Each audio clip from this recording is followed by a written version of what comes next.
Hello everyone, welcome to another video. ഇന്നത്തെ വീഡിയോയിൽ നമുക്ക് ഇവിടുത്തെ പബ്ലിക് ട്രാൻസ്പോർട്ടേഷൻ എങ്ങനെയാണ് നടക്കുന്നതെന്ന കാര്യങ്ങൾ നോക്കാം. പബ്ലിക് ട്രാൻസ്പോർട്ടേഷൻ എന്ന് പറയുമ്പോൾ ഞാൻ മെയിൻലി ഫോക്കസ് ചെയ്യുന്നത് ബസ് സർവീസസ് ആണ്. ഇപ്പോൾ നാട്ടിലെ സിസ്റ്റവുമായിട്ട് കമ്പയർ ചെയ്ത് പറഞ്ഞാൽ കാര്യങ്ങൾ കുറച്ചുകൂടി എളുപ്പമാകും. അപ്പോൾ നമുക്ക് അങ്ങനെ തന്നെ പറയാം. ഇപ്പോൾ നാട്ടിൽ നമ്മൾ നോക്കുകയാണെങ്കിൽ നമുക്ക് പബ്ലിക് സെക്ടറിലും ബസ് സർവീസസ് ഉണ്ട്, പ്രൈവറ്റ് സെക്ടറിലും ബസ് സർവീസസ് ഉണ്ട്. പക്ഷേ ഇവിടെ പബ്ലിക് സെക്ടർ മാത്രമേ ഉള്ളൂ, പ്രൈവറ്റ് സെക്ടറിൽ ബസ് സർവീസസ് ഇല്ല. ഇപ്പൊ നാട്ടിലെ KSRTC പോലെ ഇവിടെ ബസ് സർവീസസ് നടത്തുന്ന കമ്പനിയുടെ പേര് ട്രാൻസ്ലിങ്ക് എന്നാണ്. ഈ ട്രാൻസ്ലിങ്ക് ആണ് മുഴുവൻ ബസ് സർവീസസും ഓപ്പറേറ്റ് ചെയ്യുന്നതും നടപ്പിൽ വരുത്തുന്നതും.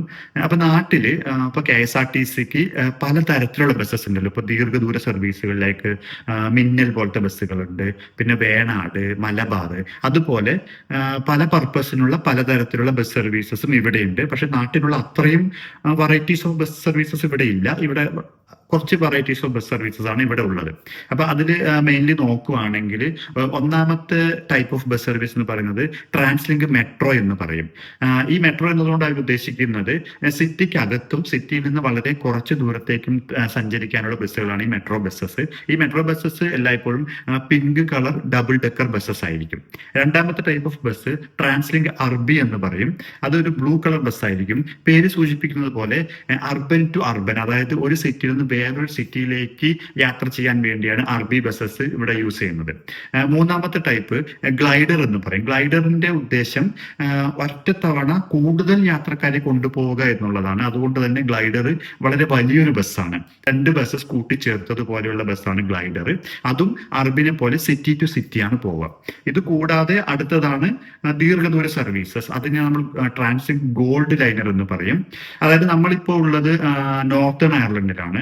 നോർത്തേൺ അയർലൻഡ് എന്ന രാജ്യവുമായിട്ട് ബോർഡർ ഷെയർ ചെയ്യുന്നുണ്ട്. അപ്പോൾ അയർലൻഡിന്റെ ക്യാപിറ്റലായ ഡബ്ലിനിലേക്കൊക്കെ ഇവിടെ നമുക്ക് പോകാൻ ഗോൾഡ് ലൈനറാണ് നമ്മൾ യൂസ് ചെയ്യുക. ഇതൊരു ദീർഘദൂര ബസ്സസ് ആണ്. കൂടാതെ ഇവിടുന്ന് ഇന്റർനാഷണൽ ഫ്ലൈറ്റ്സ് കിട്ടാൻ അല്ലെങ്കിൽ കൂടുതൽ ഇന്റർനാഷണൽ സർവീസസ് ഉള്ളത് ഡബ്ലിൻ എയർപോർട്ടിലാണ്. അപ്പൊ ആ എയർപോർട്ടിലേക്ക് ഇവിടുന്ന് പോകാനുള്ള എയർപോർട്ട് സർവീസസും ഇവര് നടത്തുന്നുണ്ട്. ഇത് കൂടാതെ പിന്നെ നടക്കുന്നത് ഗ്ലൈഡറിന്റെ ഫീഡർ സർവീസസ് നടക്കുന്നുണ്ട്. പിന്നെ സ്കൂൾ സർവീസസ്, കുട്ടികൾക്ക് വേണ്ടിയുള്ള സ്റ്റുഡൻസിന് വേണ്ടിയുള്ള സർവീസസ് നടത്തുന്നുണ്ട്. ഇത്രയുമാണ് ജനറലി പറയുകയാണെങ്കിൽ ടൈപ്സ് ഓഫ് ബസ്സസിനെ കുറിച്ച് പറയാനുള്ളത്. ഇനി ബസ് സർവീസിന്റെ ഒരു എഫിഷ്യൻസിയും അല്ലെങ്കിൽ അതിന്റെ ഗുണങ്ങളും ദോഷങ്ങളും എന്ന രീതിയിൽ കുറച്ചുകൂടി ഡീപ്പായിട്ട് നോക്കുകയാണെങ്കിൽ ഒന്നാമത്തെ കാര്യം ഇവിടുത്തെ സർവീസസിന്റെ എഫിഷ്യൻസിയാണ്. പക്ഷെ നാട്ടില് നമ്പർ ഓഫ് ബസ്സസും നമ്പർ ഓഫ് സർവീസസും വളരെ കൂടുതലാണ്. പക്ഷെ ഇവിടെ നമ്പർ ഓഫ് ബസ്സസും നമ്പർ ഓഫ് സർവീസസും കുറവാണ്. അതുകൊണ്ട് തന്നെയാണ് ഇവിടെ എല്ലായ്പ്പോഴും ജീവിച്ചു പോകണമെങ്കിൽ സ്വന്തമായിട്ടൊരു വാഹനം വേണമെന്ന് പറയുന്നത്. എല്ലായ്പ്പോഴും ബസ് സർവീസിനെ ആശ്രയിച്ചുകൊണ്ട് നമുക്ക് കാര്യങ്ങൾ നടക്കില്ല. അത് പലപ്പോഴും ഇവിടെ നമ്മൾ ജോബ് ഇന്റർവ്യൂവിന് പോകുമ്പോൾ അറിയാൻ പറ്റും. ജോബ് ഇന്റർവ്യൂവിലെ നമ്മുടെ എല്ലാ ക്വാളിഫിക്കേഷനും കഴിഞ്ഞിട്ട് അവസാനത്തെ ഒരു criteria do you have a licence and do you have a car എന്നുള്ളതാണ്. നമുക്ക് കാർ ഉണ്ട്, ലൈസൻസ് ഉണ്ടെന്ന് പറഞ്ഞാൽ ജോലി കിട്ടാനുള്ള സാധ്യത കൂടുതലാണ്. അത് ഇല്ല എന്ന് പറഞ്ഞാൽ ചിലപ്പോൾ നമ്മളെ തഴയാൻ വരെ സാധ്യതയുണ്ട്. കാരണം സമയത്തിന് നമ്മൾ ജോലി സ്ഥലത്ത് എത്തുന്നുണ്ടെന്ന് ഉറപ്പുവരുത്താൻ വേണ്ടിയാണ് അവർ ചോദിക്കുന്നത്.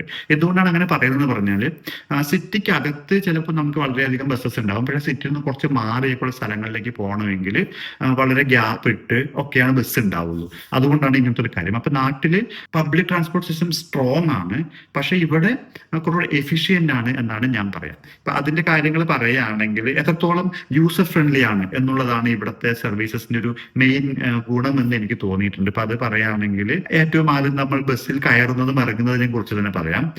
നാട്ടിലെ പോലെ ഇടിച്ചു കയറി കയ്യൂക്കുള്ളവൻ കാര്യക്കാരൻ എന്ന രീതിയിൽ കയറലും ഇറങ്ങലും ഇവിടെ ഇല്ല. ബസ് വരുന്നു, സ്റ്റോപ്പിൽ നിൽക്കുന്നു, ഇറങ്ങാനുള്ള ആളുകളെല്ലാം ഇറങ്ങുന്നു. അതിനുശേഷം മാത്രമാണ് സ്റ്റോപ്പിൽ നിൽക്കുന്ന ആളുകൾ കയറാനുള്ള ശ്രമം തന്നെ തുടങ്ങുള്ളൂ. അതും ഇപ്പൊ നിറയെ ആളുകൾ ഉണ്ടെങ്കിൽ ആരാണോ ആദ്യം വന്നത് അയാളായിരിക്കും ഫ്രണ്ടിൽ. ക്യൂ എല്ലാവരും സ്വാഭാവികമായിട്ടൊരു ക്യൂ അവിടെ ഫോം ചെയ്യപ്പെട്ടിട്ടുണ്ടാവും. അതാരും പറഞ്ഞിട്ടല്ല. ഫസ്റ്റ് വന്ന ആൾ ഫസ്റ്റ് ഉണ്ടാവും. ഇങ്ങനെ ബാക്കിലേക്ക് നിന്നിട്ട് മാത്രമേ ആളുകൾ കയറുള്ളൂ. കൂടാതെ ഇപ്പോ ഞാൻ ക്യൂവിൽ നിൽക്കുകയാണ്, എന്റെ പുറകിൽ ഒരു പ്രായമായ ആളുണ്ടെങ്കിൽ നമ്മൾ അവരോട് പറയും നിങ്ങൾ പൊക്കോളൂ എന്നിട്ട് ഞാൻ പോവാം. അതൊരു കൾച്ചറൽ തിങ് ആണ്. ബീയിങ് പൊളൈറ്റ് എന്നുള്ളതാണ് ഇവരുടെ ഒരു ആപ്തവാക്യം എന്നൊക്കെ വേണമെങ്കിൽ പറയാം. അങ്ങനെ മാത്രമേ ചെയ്യുള്ളൂ. അപ്പൊ നമ്മൾ അവരോട് ഓഫർ ചെയ്യും നിങ്ങൾക്ക് പോകാമെന്ന്. പക്ഷെ അപ്പൊ അവരെന്ത് ചെയ്യും, അവരും ഭയങ്കര പൊളൈറ്റ് ആയിട്ട് പറയും കുഴപ്പമില്ല എനിക്ക് സമയമുണ്ട് നീ കയറിക്കോ എന്ന് പറഞ്ഞിട്ട് അങ്ങനെ വളരെ നമുക്ക് ഭയങ്കര സന്തോഷം തോന്നും. ആളുകളുടെ പെരുമാറ്റം കാണുമ്പോൾ ഒരു പോസിറ്റീവ് വൈബൊക്കെ കിട്ടും. കൂടാതെ ഇവിടുത്തെ ബസ്സുകളിൽ കണ്ടക്ടർ ഇല്ല എന്നുള്ളത് നിങ്ങൾക്ക് ഓൾറെഡി അറിയുന്ന, കാരണം ഇവിടുത്തെ ഒരുപാട് വീഡിയോസ് പണ്ട് പലരും ചെയ്തിട്ട് പറഞ്ഞിട്ടുണ്ട്. കണ്ടക്ടർ ഇല്ല, ഡ്രൈവർ മാത്രമേ ഉള്ളൂ.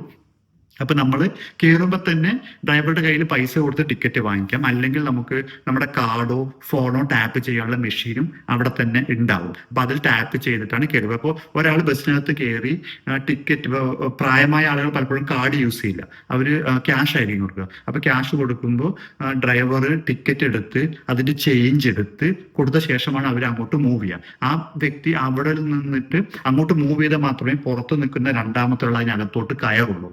അപ്പോൾ ഈ ഒരു പ്രോസസ്സ് ഒരു മിനിറ്റോ അല്ലെങ്കിൽ ഒരു 50 സെക്കൻഡോ അല്ലെങ്കിൽ ഒരു 2 മിനിറ്റ് ഒക്കെ വരെ എടുക്കാം. പക്ഷെ ആരും അക്ഷമരായിട്ട് ബഹളം വെക്കുക അല്ലെങ്കിൽ അങ്ങനത്തെ ഒരു പ്രശ്നമില്ല. ആ വ്യക്തി അവിടുന്ന് പോയ ശേഷം മാത്രമേ രണ്ടാമത്തെ ആൾ കയറുള്ളൂ, അയാളുടെ ബില്ല് കൊടുത്ത് അടുത്ത ആൾ കയറുള്ളൂ. കാരണം അത്രയും സമയമുണ്ട് ഇവർക്ക്. തിരക്ക് പിടിച്ചപ്പോൾ നാട്ടിലെ പോലെ തള്ളിക്കയറ്റി പാഞ്ഞു പോകുന്ന പരിപാടി ഇവിടെ ഇല്ല. അതുകൊണ്ട് ആളുകൾക്ക് സമയമുണ്ട്, ക്ഷമയുണ്ട്, നമ്മളത് വെയിറ്റ് ചെയ്തിട്ടാണ് കാര്യങ്ങൾ ചെയ്യുക. അതൊരു വളരെ നല്ല കാര്യമാണ്. രണ്ടാമത്തെ കാര്യം, ഇവിടുത്തെ വാഹനങ്ങൾ അല്ലെങ്കിൽ ഇവിടുത്തെ പബ്ലിക് ട്രാൻസ്പോർട്ടേഷൻ യൂസ് ചെയ്യുന്ന എല്ലാ ബസ്സസും ഹാൻഡിക്യാപ്ഡ് ഫ്രണ്ട്ലി ആണ്. ഇപ്പൊ അംഗപരിമിതരായ ആളുകൾക്കും നല്ല രീതിയിൽ ഉപയോഗിക്കാൻ പറ്റും. ഇപ്പൊ നമ്മുടെ നാട്ടില് കൊച്ചിയിലെ ലോ ഫ്ലോർ ബസ്സിനൊക്കെ ആ സിസ്റ്റം ഉണ്ട്. വോൾവോന്റെ ബസ്സും നമുക്ക് ഇങ്ങനെ ഇരുത്താൻ പറ്റും, താഴ്ത്താൻ പറ്റും, റാമ്പ് ഉണ്ട്. വേറെ പല സ്ഥലത്തും അതില്ല. പക്ഷെ ഇവിടുത്തെ എല്ലാ ബസ്സും ആ ഫെസിലിറ്റി ഉള്ളതാണ്. അപ്പൊ ഇപ്പോ വീൽ ചെയർ യൂസ് ചെയ്യുന്ന ഒരാൾ ബസ് സ്റ്റോപ്പിൽ ഉണ്ടെങ്കിൽ ഡ്രൈവർ ബസ് താഴ്ത്തിയിട്ട് കർവ് ലെവലിലേക്ക് ആക്കും. എന്നിട്ട് വേറൊരു ബട്ടൺ പ്രസ് ചെയ്താൽ അതിനൊരു റാമ്പ് അടിയിൽ നിന്ന് ഇങ്ങനെ നീണ്ടുവരും. അതിലൂടെ ഇവർക്ക് വീൽ ചെയർ ഓടിച്ച് കയറ്റാം. ദെൻ വീൽ ചെയറിലുള്ള ആളുകൾക്ക് ഇരിക്കാൻ സേഫ് ആയിട്ടുള്ള ഒരു സ്പേസ് ഉണ്ട്. വീൽ ചെയറോടുകൂടി തന്നെ ഇരിക്കാനുള്ള സ്പേസും അവിടെയുണ്ട്. അത് ആളുകൾക്ക് കൊടുക്കുന്ന പരിഗണന, അല്ലെങ്കിൽ എല്ലാവർക്കും സഞ്ചരിക്കാനുള്ള സ്വാതന്ത്ര്യം എന്ന രീതിയിൽ ഇവരത് പ്രൊവൈഡ് ചെയ്യുന്നുണ്ട് എന്നുള്ളത് വളരെ നല്ല കാര്യമാണ്. ഇതിനേക്കാൾ വളരെ ബ്യൂട്ടിഫുൾ ആയിട്ടുള്ള ഒരു സംഭവം എന്താന്ന് പറഞ്ഞാൽ, ഇപ്പൊ വീൽ ചെയർ ഉപയോഗിക്കാതെ നടക്കാം, പക്ഷെ നടക്കാൻ ബുദ്ധിമുട്ടുണ്ട് എന്ന രീതിയിലുള്ള ഇപ്പൊ ഒരു യാത്രക്കാരൻ വന്നെന്ന് വിചാരിച്ചു. അപ്പൊ പുള്ളി വരുന്നു, ഡ്രൈവറുടെ കയ്യിൽ പൈസ കൊടുക്കുന്നു, ഡ്രൈവർ ചേഞ്ച് കൊടുക്കുന്നു, ടിക്കറ്റ് കൊടുക്കുന്നു.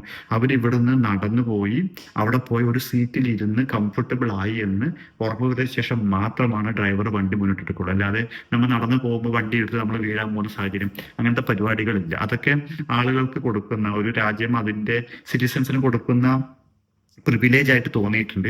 അങ്ങനെ തന്നെയാണ് വേണ്ടത്. അത് വളരെ നല്ല കാര്യമാണ്. പിന്നെ കണ്ടക്ടർ ഇല്ലാന്ന് പറയുന്നത്, നാട്ടിലെപ്പോഴും കണ്ടക്ടർമാരും ക്ലീനർമാരൊക്കെ ആകെ ജഗപോകയല്ലേ ബസ്സിൽ. അതായത് ഇപ്പൊ കണ്ടക്ടർ പറയും ഉള്ളിന് ഫുട്ബോൾ കളിക്കാനുള്ള സ്ഥലം ഉണ്ടല്ലോ, അങ്ങോട്ട് കയറി നിൽക്ക്, പിടിച്ച് തള്ളുന്നു, ആള് കയറുന്നതിനും ഇറങ്ങുന്നതിന് മുമ്പ് ബസ് എടുത്ത് പോകുന്നു. അങ്ങനെയൊന്നും ഇവിടെ ഇല്ല. പക്ഷെ ഇത് പറയുമ്പോൾ നാട്ടിലെ സിസ്റ്റം ഭയങ്കര മോശമാണ്, നാട് ശരിയല്ല എന്നൊന്നും പറയാൻ ഉദ്ദേശിക്കുന്നില്ല. കാരണം ഇത് രണ്ടും നമുക്കങ്ങനെ ഒറ്റയ്ക്ക് കമ്പയർ ചെയ്യാൻ പറ്റുന്ന കാര്യങ്ങളല്ല. ഒരുപാട് ഫാക്ടേഴ്സ് ഇൻക്ലൂഡഡ് ആണ് ഇതിൽ. അതായത് ഇപ്പോൾ അതിൽ ഒന്നാമത്തെ കാര്യം പറയുകയാണെങ്കിൽ പോപ്പുലേഷൻ ആണ്. നാട്ടിലെ പോപ്പുലേഷൻ എന്ന് പറയുന്നത് വളരെ കൂടുതലാണ്, ഇവിടെ അത്രയും പോപ്പുലേഷൻ ഇല്ല. അതുകൊണ്ട് തന്നെ നാട്ടിൽ പബ്ലിക് ട്രാൻസ്പോർട്ട് ഉപയോഗിക്കുന്ന ആളുകളും കൂടുതലാണ്. രണ്ടാമത്തെ കാര്യം ആളുകളുടെ ഫൈനാൻഷ്യൽ കേപ്പബിലിറ്റിയാണ്. ഇവിടെ മിക്കവാറും ആളുകൾക്ക് കാർ അഫോർഡ് ചെയ്യാൻ പറ്റും, അല്ലെങ്കിൽ സ്വന്തമായിട്ടൊരു വാഹനം അഫോർഡ് ചെയ്യാൻ പറ്റും. അപ്പോൾ കാറ് ബ്രേക്ക് ഡൗൺ ആവുന്ന സിറ്റുവേഷനോ അല്ലെങ്കിൽ ഉപയോഗിക്കാൻ പറ്റുന്ന സിറ്റുവേഷനൊക്കെ ആയിരിക്കും ആളുകൾ ബസ് ഉപയോഗിക്കുന്നുണ്ടാവുള്ളൂ. അല്ലെങ്കിൽ പിന്നെ എന്താണ്, ലൈസൻസ് ഇല്ലാതെ അല്ലെങ്കിൽ പ്രായമായ സ്വന്തം വാഹനം ഓടിക്കാൻ പറ്റാത്ത ആളുകളായിരിക്കും ഈ സർവീസസ് ഉപയോഗിക്കുന്നുണ്ടാവുക, അല്ലെങ്കിൽ പിന്നെ സ്റ്റുഡൻസ് ആയിരിക്കും ഉപയോഗിക്കുന്നുണ്ടാവുക. പക്ഷേ നാട്ടിലെ കേസ് അതല്ലല്ലോ.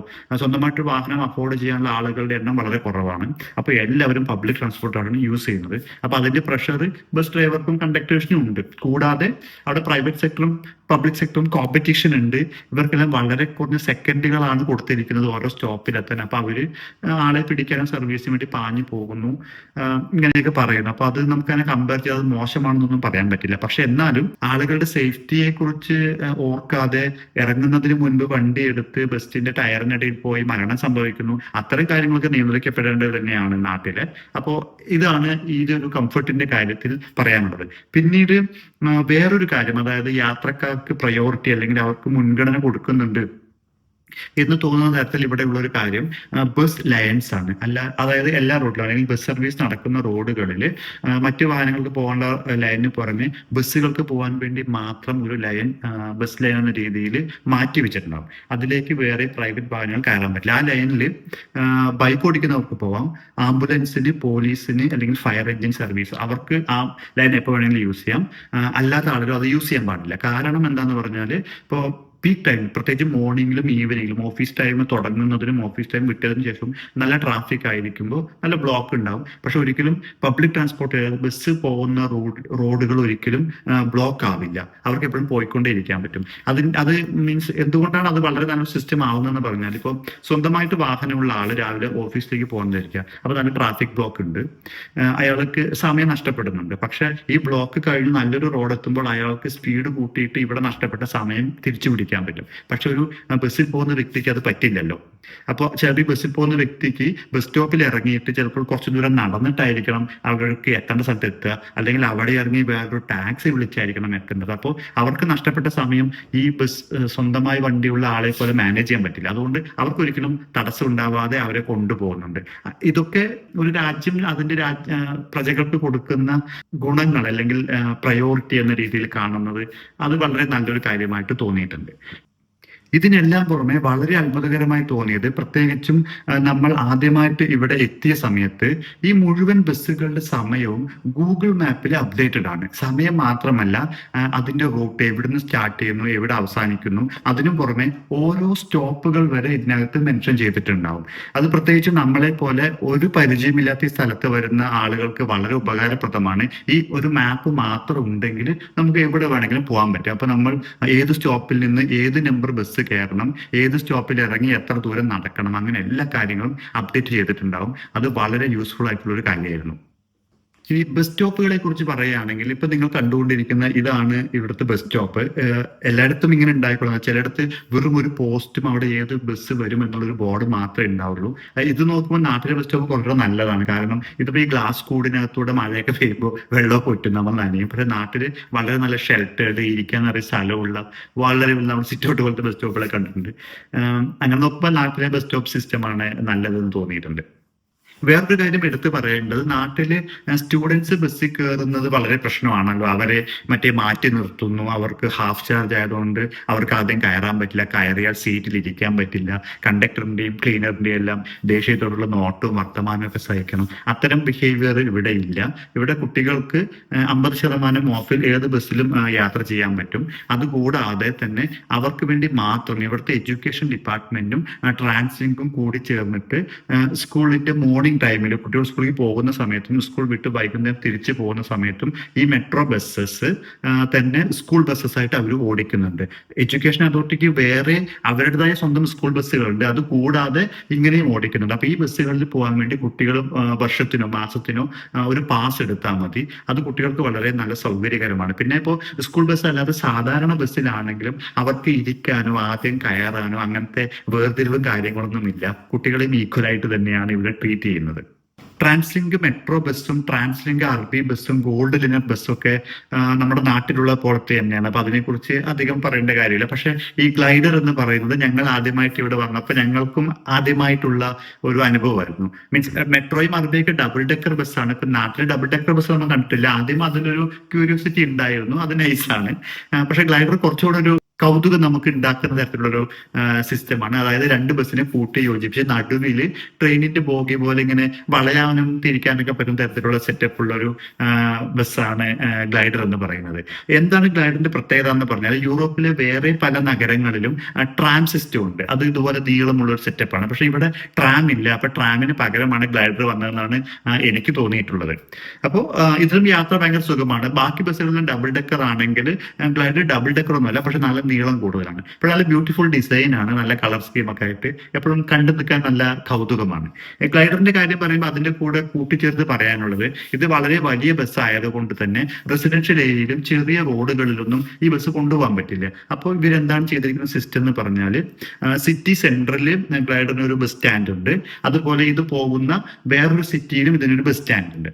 ഈ രണ്ട് ബസ് സ്റ്റാൻഡുകളെയും കണക്ട് ചെയ്തുകൊണ്ട് ഫീഡർ ബസ്സുകൾ എന്ന് പറഞ്ഞിട്ട് കുറച്ച് കുഞ്ഞു ബസ്സസ് ഓടുന്നുണ്ട്. അതായത് ഈ കുഞ്ഞു ബസ്സസ് എല്ലാ റെസിഡൻഷ്യൽ ഏരിയയിലും വില്ലേജസിലൊക്കെ പോയിട്ട് ആളുകളെ പിക്ക് ചെയ്ത് ഈ ബസ് സ്റ്റാൻഡിൽ കൊണ്ടുവരും. എന്നിട്ട് ഇവർക്ക് ഇവിടെ നിന്ന് ഗ്ലൈഡറിൽ കയറി സിറ്റിയിലേക്ക് പോകാം. സിറ്റിയിൽ തിരിച്ചു വന്നിട്ട് ഇവിടെ നിന്ന് ഈ ഫീഡർ ബസ്സിൽ വീണ്ടും കയറി അവരുടെ വീടുകളിലേക്ക് പോകാം. അത് വളരെ നല്ലൊരു സിസ്റ്റമായിട്ട് തോന്നിയിട്ടുണ്ട്. പണ്ട് നാട്ടിൽ കൊച്ചി മെട്രോ സ്റ്റാർട്ട് ചെയ്തപ്പോൾ ഇതുപോലെ മെട്രോയിലേക്ക് ഫീഡർ സർവീസ് തുടങ്ങുന്നു എന്ന് ഞാൻ വായിച്ചിരുന്നു. പക്ഷെ അത് ഉണ്ടോ ഇല്ലയോ എന്ന് എനിക്കറിയില്ല. അത് ഇപ്പൊ ശരിക്കും തുടങ്ങിയിട്ടുണ്ടോ ഇല്ലയോ എന്ന് അറിയുന്നവരുണ്ടെങ്കിൽ ഒന്ന് കമന്റ് ചെയ്താൽ നന്നായിരിക്കും. ഫീഡർ സർവീസിന് പുറമെ ഗ്ലൈഡർ ഓഫർ ചെയ്യുന്ന വേറൊരു സിസ്റ്റമാണ് പാർക്ക് ആൻഡ് റൈഡ് എന്നുള്ളത്. ഇവിടെ സ്വന്തമായിട്ട് വാഹനം ഉണ്ടാക്കാൻ എളുപ്പമാണ്, പക്ഷെ അത് പാർക്ക് ചെയ്യൽ ഭയങ്കര ബുദ്ധിമുട്ടാണ്. പാർക്കിംഗ് എത്രമാത്രം ബുദ്ധിമുട്ടാണ് എന്നുള്ളത് നമ്മളുടെ തൊട്ട് മുന്നത്തെ വീഡിയോ കണ്ടിട്ടുള്ള ആളുകൾക്ക് അറിയാൻ പറ്റും. അതിപ്പോൾ വീട്ടിലാണെങ്കിലും ഓഫീസിലാണെങ്കിലും പാർക്കിംഗ് ഒരു തലവേദന പിടിച്ച പരിപാടിയാണ്. ഇപ്പോൾ നമ്മുടെ ഒരു ഓഫീസ് പാർക്കിംഗ് സ്പേസ് ഇല്ലാത്തൊരു സ്ഥലത്താണെങ്കിൽ സ്ട്രീറ്റിൽ എവിടെയെങ്കിലും പാർക്ക് ചെയ്ത് ആകെ തലവേദന പിടിച്ച പരിപാടിയാണ്. അപ്പോൾ ആളുകൾ പലപ്പോഴും ബുദ്ധിമുട്ടും. അത് ഒഴിവാക്കാൻ വേണ്ടിയും പബ്ലിക് ട്രാൻസ്പോർട്ടേഷൻ പ്രൊമോട്ട് ചെയ്യാൻ വേണ്ടിയും ഗവൺമെന്റ് കൊണ്ടുവന്ന ഒരു സിസ്റ്റമാണ് പാർക്ക് ആൻഡ് റൈഡ് എന്ന് പറയുന്നത്. എന്താണ് ആ കോണ്ടെക്സ്റ്റ് എന്ന് പറഞ്ഞാൽ, നിങ്ങൾക്ക് നിങ്ങളുടെ വീട്ടിൽ നിന്ന് സ്വന്തം കാർ എടുത്ത് വരാം. എന്നിട്ട് ഈ ഗ്ലൈഡറിന്റെ ബസ് സ്റ്റാൻഡിൽ നിങ്ങൾക്ക് കാർ ഫ്രീ ആയിട്ട് പാർക്ക് ചെയ്യാം. അതായത് നിങ്ങൾ രാവിലെ ജോലിക്ക് പോകുന്ന സമയം മുതൽ തിരിച്ച് വരുന്ന വരെ സമയത്ത് ഫ്രീ ആയിട്ട് പാർക്ക് ചെയ്യാം. അപ്പൊ കാർ ഇവിടെ പാർക്ക് ചെയ്യാം, ഗ്ലൈഡറിൽ കയറുക, ജോലിക്ക് പോവുക, അവിടെ ഇറങ്ങുക, തലവേദനയില്ല. സ്വന്തം കാർ ഇവിടെ സേഫ് ആണ്, നല്ല പാർക്കിംഗ് സ്പോട്ട് ഉണ്ടല്ലോ. തിരിച്ചു വരിക, ഗ്ലൈഡറിൽ കയറുക, സ്വന്തം കാർ എടുക്കുക, വീട്ടിൽ പോവുക. അതാണ് പാർക്ക് ആൻഡ് റൈഡ് ഓപ്ഷൻ. അത് വളരെ നല്ലൊരു ഓപ്ഷനാണ്. പ്രത്യേകിച്ചും കാർബൺ എമിഷൻ കുറയ്ക്കുക എന്നുള്ളതൊക്കെ യൂറോപ്യൻ രാജ്യങ്ങളുടെ വലിയൊരു ലോങ് ടേം ഒബ്ജക്റ്റീവ് ആണ്. അപ്പൊ അതിനൊക്കെ പ്രൊമോട്ട് ചെയ്യാൻ വേണ്ടിയിട്ട് ഇത് വളരെയധികം ആളുകൾ ഉപയോഗിക്കുന്നുണ്ട്. ഇപ്പോൾ ഒരു മൺഡേ മോർണിംഗ് ഒക്കെ വന്നാൽ ഈ കാണുന്ന പാർക്കിംഗ് സ്പോട്ട് മൊത്തം ഫുൾ ആയിരിക്കും. അത് വളരെ നല്ലൊരു കോണ്ടെക്സ്റ്റ് ആണ്. അപ്പൊ ഇനി നമുക്ക് ഒരു ബസ്സിനകത്ത് കയറിയിട്ട് അതിനകത്തുള്ള കാര്യങ്ങൾ എന്തൊക്കെയാണെന്ന് നോക്കാം. അപ്പൊ നമ്മൾ തൊട്ടടുത്ത ബസ് സ്റ്റോപ്പിലേക്ക് നടക്കുകയാണ്. ഇതാണ് നമ്മളുടെ അപ്പാർട്ട്മെന്റിന് അടുത്തുള്ള ബസ് സ്റ്റോപ്പ്. ഇവിടെ ബസ്സിന്റെ സമയത്തിന്റെ ചാർട്ട് എല്ലാം വെച്ചിട്ടുണ്ട്. ഇത് നോക്കിയാൽ മനസ്സിലാവും എന്തുകൊണ്ടാണ് നേരത്തെ ഞാൻ പബ്ലിക് ട്രാൻസ്പോർട്ട് മാത്രം ബേസ് ചെയ്ത് കഴിഞ്ഞാൽ നമുക്ക് സമയത്തിന് എവിടെയും എത്താൻ പറ്റില്ല, അല്ലെങ്കിൽ ഒരു കാർ ഉണ്ടെങ്കിലാണ് കാര്യങ്ങൾ നന്നായി നടക്കുക എന്ന് പറഞ്ഞത് നമുക്ക് മനസ്സിലാവും. അപ്പൊ ഇതിൽ നോക്കുക, ഇതിൽ മൺഡേ ടു ഫ്രൈഡേ ഇത്രയും സർവീസസ് ഉണ്ട്. സാറ്റർഡേ അതിന് കുറച്ച് കുറയും, സൺഡേ വളരെ കുറവാണ്. അപ്പൊ തുടക്ക സമയത്ത് സാലി ഇവിടെ സൺഡേസിൽ വർക്ക് ചെയ്യായിരുന്നു. അപ്പൊ സൺഡേസിൽ അവൾക്ക് അവിടെ റിപ്പോർട്ട് ചെയ്യേണ്ടത് രാവിലെ 10 മണിക്കാണ്. പക്ഷെ ഇവിടെ ഉള്ളത് 8:15 ഒരു ബസ് ഉണ്ട്, പിന്നെ ഒരു 10:15 ഒരു ബസ് ഉണ്ട്. അപ്പൊ എന്താ, 8:15 ബസ്സിന് പോകണം, എന്നിട്ട് 10 മണി ആകുന്നവരെ അവിടെ പോസ്റ്റ് അടിച്ചിരിക്കണം. ഇത്തരം ബുദ്ധിമുട്ടുകളൊക്കെയാണ് സ്വന്തമായിട്ടൊരു വണ്ടി ഇല്ലെങ്കിൽ അല്ലെങ്കിൽ ബസ്സിനെ മാത്രം ആശ്രയിക്കുമ്പോൾ നമ്മൾ നേരിടേണ്ടി വരിക. നമ്മുടെ ബസ് വരുന്നുണ്ട്. അപ്പൊ ഇതൊക്കെയാണ് ബസ്സിനകത്തെ കാഴ്ചകൾ. നോക്കുക, ഞാൻ നേരത്തെ പറഞ്ഞിരുന്നല്ലോ, വളരെയധികം തിരക്ക് കുറവായിരിക്കും. ഇത്രയും സീറ്റ് വാക്കന്റ് ആയി കിടക്കുന്നുണ്ട്. നമുക്ക് ഇഷ്ടം പോലെ എവിടെ വേണമെങ്കിലും ഇരിക്കാം. തുടക്കത്തിൽ ഇപ്പോൾ മുൻപിലുള്ള ഒരാളും വേറെ 2 പേരും മാത്രമാണ് ഇവിടെ ഉണ്ടായിരുന്നത്. നല്ല സുഖമുള്ള യാത്രയാണ്. കൂടാതെ ഈ ബസ്സുകൾ പലപ്പോഴും 100% ഇലക്ട്രിക് ബസ്സുകളുണ്ട്, പിന്നെ ഹൈഡ്രജൻ ബസ്സുകളുണ്ട്, പിന്നെ ഹൈബ്രിഡ് ബസ്സുകളുണ്ട്. ഇപ്പൊ ഞങ്ങൾ കയറിയിരിക്കുന്നത് ഇലക്ട്രിക് ബസ്സിലാണ്. വളരെ ശബ്ദവും അല്ലെങ്കിൽ ജെർക്കിങ് എല്ലാം വളരെ കുറവാണ്. വളരെ കംഫർട്ടബിൾ ആയ യാത്രയായിരിക്കും ഇതിനുണ്ടാവുക. കൂടാതെ ഓരോ സീറ്റിലും നമുക്ക് USB പോർട്ട് ഉണ്ട്, നമുക്ക് ചാർജ് ചെയ്യാനൊക്കെ പറ്റും. കൂടാതെ ഫ്രീ വൈഫൈയും ഈ ബസ്സസ് പ്രൊവൈഡ് ചെയ്യുന്നുണ്ട്. പിന്നെ നാട്ടിൽ നിന്ന് വ്യത്യസ്തമായിട്ടുള്ള ഒരു കാര്യം ഇവിടുത്തെ ടിക്കറ്റ് സിസ്റ്റമാണ്. ഇപ്പോൾ ഈ ബസ്സിൽ അല്ലെങ്കിൽ ട്രാൻസ്ജെൻഡർ നടത്തുന്ന എല്ലാ ബസ്സിലും നമ്മൾ രാവിലെ അല്ലെങ്കിൽ എപ്പോഴാണെങ്കിലും ഒരു ദിവസം ഒരു ടിക്കറ്റ് എടുത്തു കഴിഞ്ഞാൽ ആ ടിക്കറ്റ് കൊണ്ട് ആ ദിവസം മുഴുവൻ നമുക്ക് എത്ര ബസ്സിൽ വേണമെങ്കിലും സഞ്ചരിക്കാം. ഒരൊറ്റ തവണ മാത്രം പേ ചെയ്താൽ മതി. ഈ മെട്രോയിൽ എടുക്കുന്ന ടിക്കറ്റ് ഗ്ലൈഡറിലും വാലിഡ് ആണ്. അത് വളരെ നല്ലൊരു കാര്യമാണ്. പ്രത്യേകിച്ച് നമ്മളെ പോലുള്ള ഒരു പുതുക്കക്കാർക്ക് സിറ്റി മൊത്തം കറങ്ങി കാണണം എന്നൊക്കെ ഉണ്ടെങ്കിൽ രാവിലെ ഒരു ടിക്കറ്റ് എടുത്താൽ മതി, ഫുൾ ടൈം കറങ്ങി നടക്കാം. അപ്പോൾ ഇത്രയൊക്കെയാണ് ഇവിടുത്തെ പബ്ലിക് ട്രാൻസ്പോർട്ടേഷന്റെ വിശേഷങ്ങൾ. നമ്മൾ തുടക്കത്തിൽ പറഞ്ഞതുപോലെ ഇവിടെ കുറെ നല്ല കാര്യങ്ങളുണ്ട്, കുറെ മോശം കാര്യങ്ങളുണ്ട്. നാട്ടിലും അങ്ങനെ തന്നെ. ഈ ചാനൽ തുടങ്ങുമ്പോൾ എല്ലാവരെയും പോലെ ലൈക്ക് ചെയ്യൂ, കമന്റ് ചെയ്യൂ, ഷെയർ ചെയ്യൂ, സബ്സ്ക്രൈബ് ചെയ്യൂ എന്ന് പറഞ്ഞ് വെറുപ്പിക്കരുത് എന്നൊരു തീരുമാനത്തിന്റെ പുറത്താണ് ഞാൻ ഈ ചാനൽ തുടങ്ങിയത്. ഇതുവരെയുള്ള എൻ്റെ ഒരു വീഡിയോ ഞാൻ അങ്ങനെ അത് ആവശ്യപ്പെട്ടിട്ടില്ല, ഇനി ഞാൻ ആവശ്യപ്പെടാൻ പ്ലാനും ചെയ്യുന്നില്ല. പക്ഷേ എൻ്റെ തൊട്ട് മുൻപത്തെ വീഡിയോ ഇതുവരെ കിട്ടാത്ത റെസ്പോൺസ് അതിന് കിട്ടി. ആദ്യമായിട്ടാണ് ഒരു 1.5K മുകളിൽ ഒരു വ്യൂ കിട്ടുന്ന ഒരു വീഡിയോ ഈ ചാനൽ വരുന്നത്. കൂടാതെ 19 കൂടുതൽ സബ്സ്ക്രൈബേഴ്സും വന്നു. അപ്പൊ സബ്സ്ക്രൈബ് ചെയ്ത എല്ലാ ആളുകൾക്കും നന്ദി. അതിന് കൂടെ വേറൊരു കാര്യം പറയാനുള്ളത്, പുതിയ ചാനൽ ആയതുകൊണ്ട് നമ്മൾ ഇടയ്ക്കിടയ്ക്ക് എടുത്ത് നോക്കുമ്പോൾ ഇങ്ങനെ ഓരോ സബ്സ്ക്രൈബേഴ്സ് ആയിട്ട് കൂടിയത് കാണാൻ പറ്റും. അത് വളരെ സന്തോഷമുള്ളൊരു കാര്യമാണ്. അപ്പോൾ എൻ്റെ സന്തോഷം ഇനിയും വർദ്ധിപ്പിക്കണം നിങ്ങൾക്ക് ആഗ്രഹമുണ്ടെങ്കിൽ സബ്സ്ക്രൈബ് ചെയ്യുന്ന കാര്യം പരിഗണിക്കുക. കൂടാതെ ഇങ്ങനെ സബ്സ്ക്രൈബേഴ്സ് കൂടുന്നത് പുതിയ കാര്യങ്ങൾ കണ്ടുപിടിക്കാനും വീഡിയോ ചെയ്യാനുള്ളൊരു പ്രോത്സാഹനം കൂടിയാണ്. തന്നെയാണ്. അപ്പോൾ വേറൊരു വിഷയവുമായി അടുത്ത വീഡിയോയിൽ കാണുന്നവരെ ബായ്.